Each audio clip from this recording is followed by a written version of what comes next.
Most security teams still ask the wrong question about compliance, and that's why they fail audits or miss real risks. What do we need to put in place to be compliant, they ask. The better question is, how can we prove that those controls actually work and what it matters? Because compliance today isn't about documentation, it's about evidence of operational security. Cybersecurity regulations are not just multiplying, they are aligning. Whether it's NIS2, DORA, GDPR, the Cyber Resilience Act in Europe, or HIPAA and PCI DSS elsewhere, they all push toward the same outcome. Organizations must be able to prove that their security controls work, not once a year, but continuously. One thing that still confuses a lot of teams, including technical teams, is the difference between regulations and frameworks. Regulations like NIS2, GDPR, DORA, or HIPAA are legally binding. They define what must be achieved, who is accountable, and the consequences of failure. Frameworks like ISO 27001, NIST CSF, or PCI DSS define how security is actually implemented and measured. In short, regulations define liability, frameworks define execution. If you mix them up, implementation becomes harder, and today frameworks are what organizations rely on to prove compliance, not just document it. Many organizations still treat compliance as just paperwork, policies, risk registers, audit prep. But modern regulation exposes the gap between compliance on paper and real security. That's where most fail, looking compliant but unable to answer key technical questions like what assets do you have, who has access and why, how quickly can you detect and respond to threats, can you recover reliably, or what risks come from third parties. This is the gap regulators want to close and why compliance now reflects how well security is engineered and operated. So let's look at how major cybersecurity regulations and frameworks apply across different industries. NIS2 is the EU's main cybersecurity regulation for critical sectors, expanding the scope and enforcement of the original NIS directive. It applies to sectors such as energy, transport, healthcare, digital infrastructure, and public administration. It requires risk management across security, incident handling, business continuity, and supply chain security, incident reporting within 24 hours, early warning, and 72 hours detailed reports. Technical controls such as encryption, MFA, and the regular vulnerability disclosures. NIS2 introduces stricter supervision, higher penalties, and potential management liability. Comparable frameworks include the NIST Cybersecurity Framework in the US and the UK NIST regulations. DORA is the EU's regulation for financial entities like banks, insurance companies, or investment firms, and their ICT providers. It requires structured ICT risk management, classification, and reporting of major ICT incidents, continuous resilience testing, third-party risk management for ICT service providers, and clear management accountability. HIPAA is a US regulation for protecting sensitive healthcare data.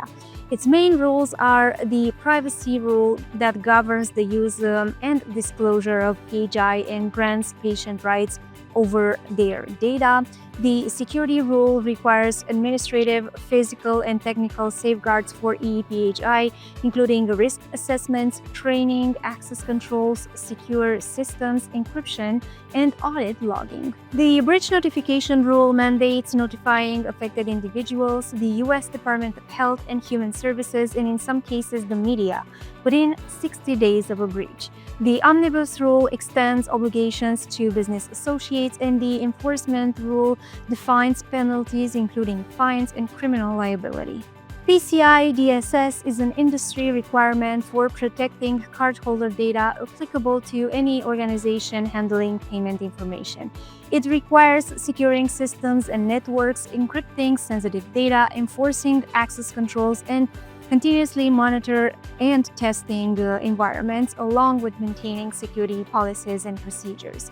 Although not a law, it is contractually enforced by payment providers and effectively mandatory.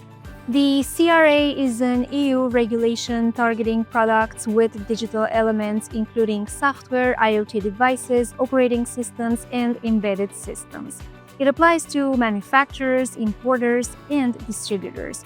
It mandates secure by design development, documented vulnerability handling, incident reporting for actively exploited vulnerabilities, ongoing updates and product support, and technical documentation across the entire product lifecycle.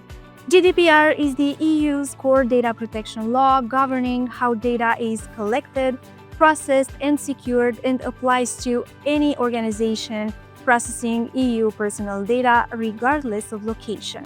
It requires a lawful basis for processing, protection of data, subject rights, data protection by design and default, breach notification within 72 hours, and, where applicable, a data protection officer. GDPR sets a global benchmark with fines up to 20 million euros or 4% of annual global turnover. ISO 27001 is an international standard for implementing and maintaining an information security management system. It provides a risk-based approach to identifying threats, implementing appropriate controls, and continuously improving security posture. While another regulation, it is widely used to demonstrate security maturity and support compliance.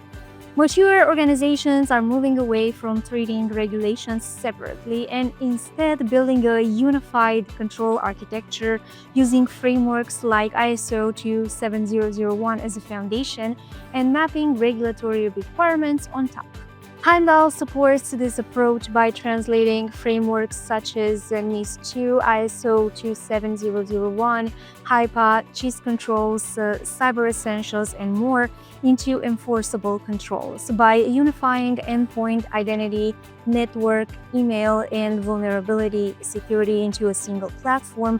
Covering patching, privileged access, and threat detection and response, it enables continuous implementation, monitoring, and evidence of security controls.